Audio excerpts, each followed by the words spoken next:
Well stars failed, Shardul shines once again. 2 दिन और back to back flop performance हर उस खिलाड़ी की जिसके लिए कुर्सियां बढ़ाई गई थी, जिसके लिए भीड़ आ रही थी, सारे के सारे फ्लॉप होकर जाते हैं। और हिट कौन होता है? लॉर्ड शार्दुल ठाकुर।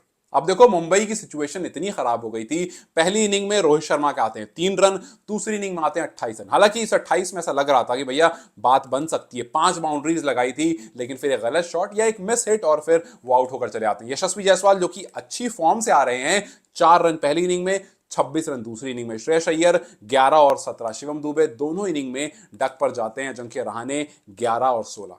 ये सारे बड़े खिलाड़ी हैं, सब खत्म हो जाते हैं। 101 पर टीम 7 डाउन होती है। पहली इनिंग में 120 पर ऑल आउट हुई थी, दूसरी इनिंग में 101 पर 7 down. Jammu and Kashmir already 86 run की लीड से यहां पर आया था, मतलब थोड़ा सा स्कोर था और 7 विकेट आप डाउन थे। लेकिन फिर आते हैं तनुष कोट्यान और शार्दुल ठाकुर।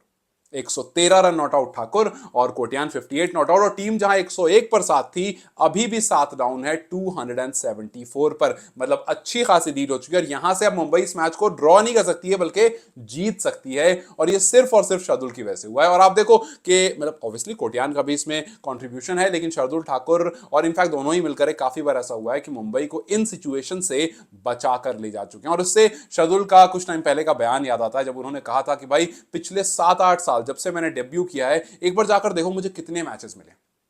अगर मैं आपको बोलूं कि पिछले 7-8 साल में शार्दुल ठाकुर ने सिर्फ 11 टेस्ट मैच खेले हैं, तो शायद आपको भी ये काफी वियर्ड लगेगा कि यार मतलब इतना हमने शार्दुल का नाम सुना और सिर्फ 11 टेस्ट मैच खेले हैं। ऐसा लग रहा है कि यार ये भी ना वो फॉर्मेट मिक्सिंग के चक्कर में काफी बुरी तरह से जो है वो हैम्पर हुए हैं और टीम से बार बार जो है वो बाहर निकल जाते हैं। और काफी बार टफ सिचुएशन में टीम इंडिया को भी बचाया है। मतलब आपको याद होगा जब बहुत सारे बॉडी ब्लोज उनको मिले थे, खड़े रहते थे, और ऑस्ट्रेलिया टूर में उनको कितनी चोटें लगी थी, बट वो काफी देर तक नॉट आउट जाना। एक एंड से अगर पुजारा खड़े हैं और दूसरे एंड शार्दुल हैं, तो काफी रिलैक्स होना कि हाँ कुछ तो ये बचा देगा, हाथ में अगर बॉल है तो गोल्डन आर्म कहे जाना। और उसी तरह से आज भी यहां भी परफॉर्मेंस दी। पहली इनिंग में भी टीम बुरी हालत में थी, हाफ सेंचुरी करके गए थे। दूसरी इनिंग में भी टीम बुरी हालत में ही थी, सेंचुरी करके गए थे। और अभी हाल फिलहाल में भी उन्होंने कहा था कि मुझे मुश्किल सिचुएशन में बैटिंग करना अच्छा लगता है। मतलब आसान सिचुएशन में तो सब कर लेते हैं, लेकिन जो एडवर्स सिचुएशन होती है, जो मुश्किल सिचुएशन होती है, वहां पर चैलेंजेस आते हैं और वहां पर आप बताते हो कि आप कैसे खिलाड़ी हो। और मैंने परफॉर्मेंस लगातार दी है, पहले भी उन्होंने कहा था,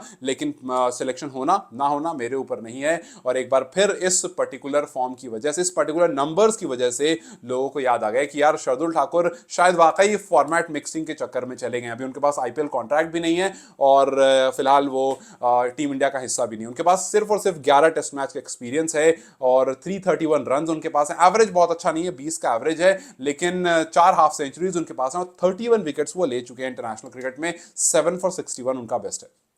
नंबर्स बॉलिंग में अच्छा है, बैटिंग में ओकेश है, बट काफी नीचे आते हैं बैटिंग करने। और काफी बार ऐसा हुआ है कि टीम को उन्होंने बचाकर वहां से बाहर ले गए। सो क्या शार्दुल ठाकुर की इस परफॉर्मेंस ऐसा लगता है कि यार वाकई ऐसा खिलाड़ी है जो शायद बुरे एंड पर रह गया और टीम में जगह बन सकती थी, लेकिन जस्ट ड्यू टू सर्कमस्टांसेस वो टीम से बाहर निकल गया? या फिर इतनी भी अच्छी परफॉर्मेंस नहीं है? बिकॉज जो 11 टेस्ट मैच है उसमें अगर 20 का एवरेज आपका है, तो शायद ये नंबर थोड़े से डिफाइन नहीं करते हैं आपको। हालांकि 31 विकेट्स हैं बॉलिंग में, फिर भी आपके कंपैरेटिवली बेहतर है और आपका बेस्ट भी 7 फॉर 61 है। सो क्लच प्लेयर है, लेकिन हर बार शायद क्लच वाली परफॉर्मेंस नहीं आ पाती। और ये कंपटीशन बहुत टफ है यहाँ पर। अभी आप देखो नीतीश कुमार रेड्डी हैं जो शार्दुल ठाकुर की जगह पर इंडिया में खेलते हैं, बिकॉज वही रोल है, फास्ट बॉलिंग और fast bowling all-rounder basically, because Hardik Pandya test खेलते नहीं है। सो ये वाला जो रोल प्ले करना है, जब जब इंडिया बाहर जाती है और एक एक्स्ट्रा पेसर लेकर जाना चाहती है जो अच्छी बैटिंग करता हो, वहां पर शार्दुल का रोल हमेशा होता था। लेकिन इस टाइम पर नीतीश कुमार रेड्डी उस रोल के लिए ऐसा लगता है पूरी तरह से फिट हो गए। तो क्या शार्दुल ने जिस तरह से मुंबई को बचाया है, क्या इन परफॉर्मेंसेस से आपको लगता है कि यार टीम में जगह होती तो शायद बेहतर होता? या फिर जगह नहीं है बिकॉज नीतीश कुमार रेड्डी फिलहाल यंग भी हैं और लंबा प्रोस्पेक्ट हैं और शायद इंडिया उन पर इन्वेस्ट करना ज्यादा जरूरी समझेगा? आपको क्या लगता है मुझे कमेंट जरूर बताएं। Till then you guys take care. और हाँ, जाते जाते डू यू थिंक यहां से मुंबई इस मैच को जीत सकती है? बिकॉज सिचुएशन काफी स्ट्रांग हो गई है और पहली इनिंग में जम्मू जो है वो 206 पर ऑल आउट हुई थी। यहां पर अगर ऐसा कुछ हुआ तो मुंबई इस मैच को जीत जाएगी। खराब क्या लगता है? Do let in the comment section. Till then you guys take care. I will see you very soon. Bye bye.